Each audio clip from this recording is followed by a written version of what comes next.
जीवन बगिया ऐसी उलझी, फूलोगे कम कांटे ज्यादा, सिमटा जीवन डूबी सांसों, आना है तो अब भी आजा। यदि आपने पिछला अध्याय नहीं देखा है तो कृपया करके पिछला अध्याय देखें, उसके बाद ही इस अध्याय में एंटर करें। यह अध्याय बहुत ही रहस्यमय एवं मन के पार ले जाने वाला है। अगर मैंने एक शब्द आपके भीतर डाल दिया तो उसे निकालना इतना आसान नहीं है, लेकिन करके देखें तो पता चल जाएगा।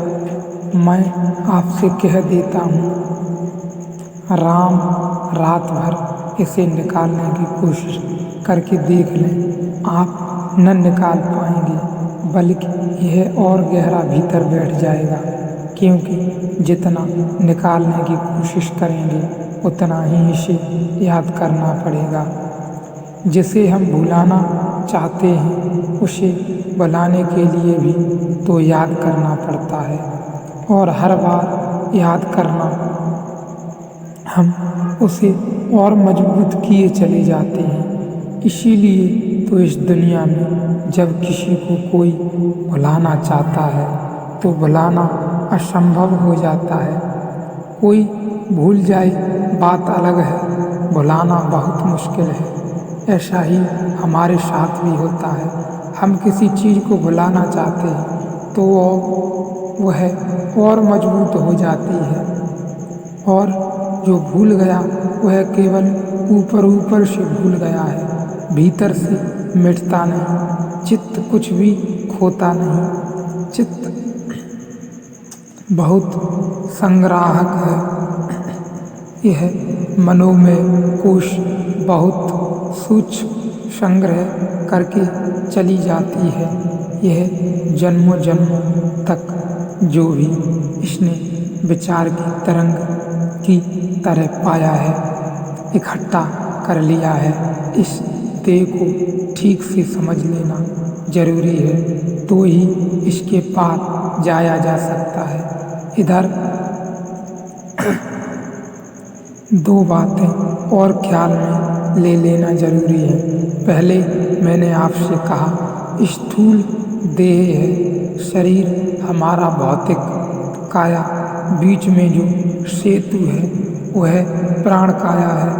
इन दोनों को जोड़ने वाला जो सेतु है वह प्राण का है। इसलिए श्वास बंद हो गई, शरीर यहीं पड़ा रह जाता है। मनोमय कोश नई यात्रा पर निकल जाता है। मृत्यु में स्थूल देह नष्ट होती है, मनोदेह नष्ट नहीं होती। मनोदेह तो समाधि स्थित व्यक्ति ही नष्ट होती है। जब एक आनंदमयी आदमी मरता है तो उसका मन नहीं मरता, सिर्फ शरीर मरता है। जब एक अन्य आदमी मरता है तो उसका मन नहीं मरता, सिर्फ शरीर मरता है। और वह मन नई यात्रा पर निकल जाता है। सब पुराने संस्कार को साथ लिए वह मन नए शरीर को फिर उसी तरह ग्रहण कर लेता है, और करीब करीब पुरानी शक्ल के ढांचे फिर से निर्माण कर लेता है। फिर खोज लेता है नया शरीर, फिर नए गर्भ को धारण कर लेता है। इन दोनों के बीच में जो जोड़ है वह प्राण का है। इसलिए आदमी बेहोश हो जाए तो भी हम नहीं कहते कि मर गया। बिल्कुल कोमा में पड़ गया, महीनों पड़ा रहे तो भी हम नहीं कहते मर गया। बिल्कुल कोमा में पड़ा रहे हम तो भी नहीं कहते कि मर गया। लेकिन श्वास बंद हो जाए तो हम कहते हैं कि मर गया, क्योंकि श्वास के साथ ही शरीर और मन का संबंध टूट जाता है। और यह भी ध्यान रखें कि श्वास के साथ ही शरीर और मन का संबंध प्रतिपल परिवर्तित होता है। जब आप क्रोध में होते हैं तब श्वास की लय बदल जाती है। तत्काल जब आप शांत होते हैं तो श्वास की लय बदल जाती है। तत्काल अगर मन अशांत है तो भी श्वास की लय बदल जाती है। अगर शरीर बेचैन है तो भी श्वास की लय बदल जाती है। श्वास की जो रिदम है वह पूरे समय परिवर्तित होती रहती है, क्योंकि इधर शरीर बदला तो उधर मन बदला। तो इसलिए जो लोग श्वास की रिदम को, श्वास की लयबद्धता को ठीक से समझ लेते हैं, वे मन और शरीर की बड़ी गहरी मालकियत को समझ लेते हैं एवं उसको उपलब्ध हो जाते हैं। जापान में छोटे छोटे बच्चों को सिखाया जाता है कि जब भी क्रोध आए तुम श्वास को शांत करो, क्रोध को नहीं, क्योंकि क्रोध को कोई शांत नहीं कर सकता, सीधा दबा सकता है। आप शांत नहीं कर सकते और दबाया हुआ आज नहीं कल फिर से निकलेगा, शायद और भी जहरीला होकर निकलेगा। जापान में वे बच्चों को कहते हैं क्रोध आए तो श्वास को शांत कर, क्योंकि जैसे ही श्वास शांत हो जाए क्रोध मन में उठता है, शरीर तक नहीं पहुंच पाता, क्योंकि श्वास के सेतु के बिना शरीर तक पहुंचना असंभव है। और जब तक शरीर तक न पहुंचे तब तक दबाने की कोई ज़रूरत नहीं और प्रकट करने की भी कोई ज़रूरत नहीं।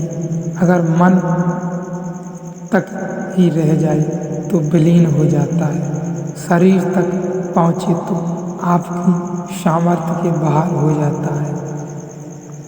मन से सीधे विलीन होने के उपाय हैं, लेकिन शरीर बहुत स्थूल चीज़ है, उसमें जब कोई चीज़ पकड़ जाती है या तो उसे प्रकट करो या दबाओ।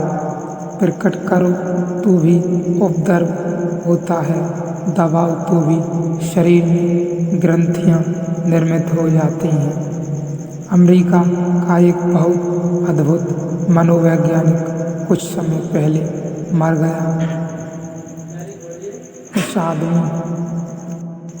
उस आदमी का नाम था विलियम रैक। उसने जीवन भर मरीजों पर जो अनुभव किए, प्रयोग किए, उसका कहना था कि जब कोई आदमी अपने क्रोध को दबा लेता है तो क्रोध शरीर में गांठें बनाकर ठहर जाता है।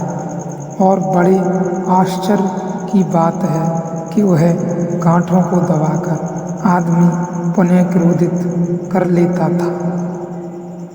जीवन भर मरीजों के शरीर का अध्ययन करके अगर एक मरीज को वह अनुभव करता कि इसकी बीमारी क्रोध का दमन है, तो वह शरीर के जिन हिस्सों को जोर से दबाता या जहां वह सोचता था कि क्रोध संग्रहित है, फौरन वह आदमी क्रोध से भर जाता था।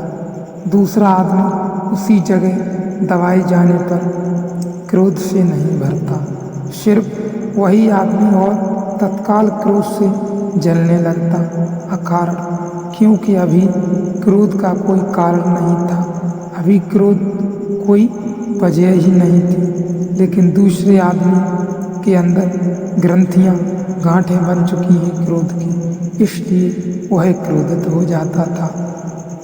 यह बहुत ही आश्चर्य की घटना है एवं समझने वाली है। जो इसको समझ गया वही इस मनोमय कोश यानी अपने मन के पार जा सकता है।